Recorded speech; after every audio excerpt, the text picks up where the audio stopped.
Assalamualaikum warahmatullahi wabarakatuh. Halo semuanya.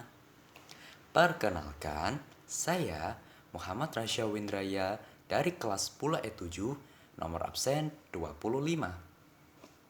Pada video kali ini, saya akan menjelaskan mengenai pengetahuan materi seputar biosolar B30 sebagai pengaplikasian prinsip kimia hijau dalam kehidupan sehari-hari loh. Teman-teman mau tahu kan? Jadi yuk kita bersama-sama menyimak video berikut ini. Jadi, prinsip kimia hijau merupakan pendekatan pada ilmu kimia yang bertujuan untuk memaksimalkan efisiensi serta meminimalisir pengaruh bahaya pada kesehatan dan lingkungan yang dapat ditimbulkan dari bahan kimia itu sendiri. Maka dari itu, kimia hijau berhubungan dengan bagaimana manusia dalam menciptakan desain produk yang menggunakan bahan kimia yang aman untuk meminimalisir penggunaan bahan-bahan kimia yang dapat membahayakan kehidupan makhluk hidup dan lingkungan di sekitarnya. Prinsip kimia hijau sendiri memiliki 12 prinsip yang perlu diperhatikan dalam mendesain suatu produk yang aman dan ramah lingkungan. Contohnya, seperti memaksimalkan nilai ekonomi suatu atom, analisa desain produk kimia secara langsung, mendesain produk yang mudah terdegradasi, menggunakan bahan baku yang terbarukan, dan masih banyak lagi. Nah, untuk mendukung prinsip kimia hijau tersebut, ada 17 agenda pembangunan berkelanjutan tahun 2030 mendatang yang bertujuan untuk meningkatkan kesejahteraan manusia dengan menjaga lingkungan yang aman dan tentunya bebas dari pencemaran bahan-bahan kimia yang membahayakan. Salah satu agenda dari ke-17 agenda tersebut yakni energi bersih dan terjangkau. Agenda tersebut menekankan manusia untuk memanfaatkan sumber energi yang ramah lingkungan dan yang utama yakni bahwa sumber energi tersebut dapat diperbaharui. Untuk Indonesia sendiri telah menerapkan prinsip tersebut loh, yakni dengan pengembangan biosolar B30 sebagai solusi dalam mengurangi ketergantungan pemanfaatan sumber energi fosil untuk menjaga kelestarian lingkungan. Wah, keren bukan? Tapi, kira-kira apa sih yang dimaksud sama biosolar B30 itu?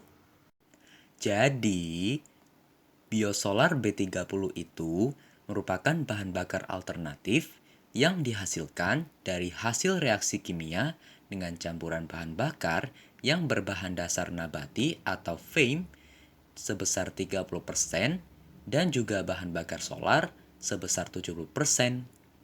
Untuk bahan baku dari produk FAME itu sendiri berasal dari bahan nabati berupa olahan crude palm oil atau minyak kelapa sawit loh.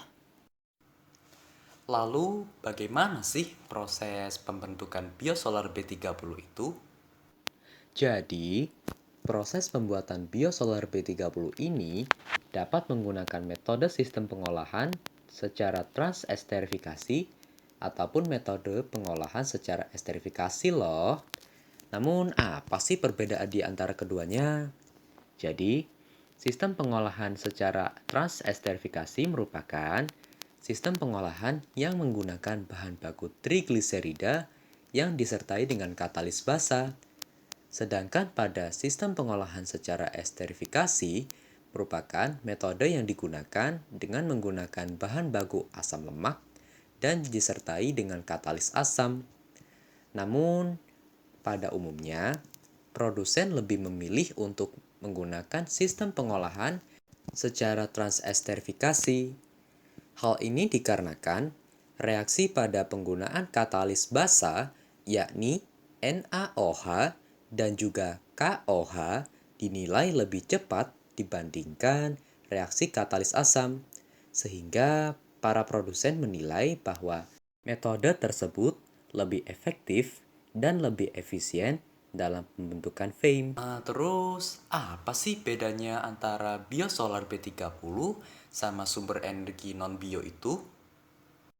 Jadi perbandingan di antara keduanya adalah sumber energi non-bio adalah sumber energi yang memanfaatkan bahan yang tidak terbarukan, seperti fosil dan lain sebagainya. Untuk contoh dari sumber energi non-bio itu sendiri, yaitu seperti bahan bakar solar. Sementara, biosolar merupakan sumber energi alternatif yang berasal dari tanaman atau bahan nabati. Untuk penggunaan tanaman yang mudah ditemukan dan mudah dibudidayakan seperti kelapa sawit, menjadi alasan utama mengapa biosolar B30 ini merupakan salah satu solusi yang tepat untuk menggantikan bahan bakar fosil di masa yang akan datang. Karena bahan yang digunakan berbeda, tentu kandungan energi dari kedua bahan bakar tersebut juga berbeda pula. Biosolar memiliki kandungan energi yang lebih rendah daripada solar. Perbedaan tingkat kandungan energi antar keduanya diperkirakan mencapai hingga 11%. Dengan kandungan energi yang lebih rendah, tentunya dapat dipastikan bahwa tenaga yang dihasilkan oleh biosolar lebih kecil dibandingkan solar biasa. Eits, meskipun begitu, biosolar B30 tentu lebih unggul dalam hal dampak lingkungan dibandingkan bahan bakar solar. Hal ini dikarenakan biosolar memiliki kandungan sulfur yang lebih sedikit. Selain itu, jumlah karbon dioksida yang dihasilkan juga jauh lebih rendah. Oleh karena itulah, penggunaan biosolar B30 ini lebih ramah lingkungan. Oke, sepertinya cukup itu saja yang dapat saya sampaikan pada pembahasan video kali ini. Semoga penjelasan yang telah saya sampaikan sebelumnya dapat membantu teman-teman semua dalam memahami materi terkait biosolar B30 ini. Jadi, biosolar B30 ini dilaksanakan dalam rangka untuk mendukung agenda pembangunan berkelanjutan untuk tahun 2030 mendatang loh.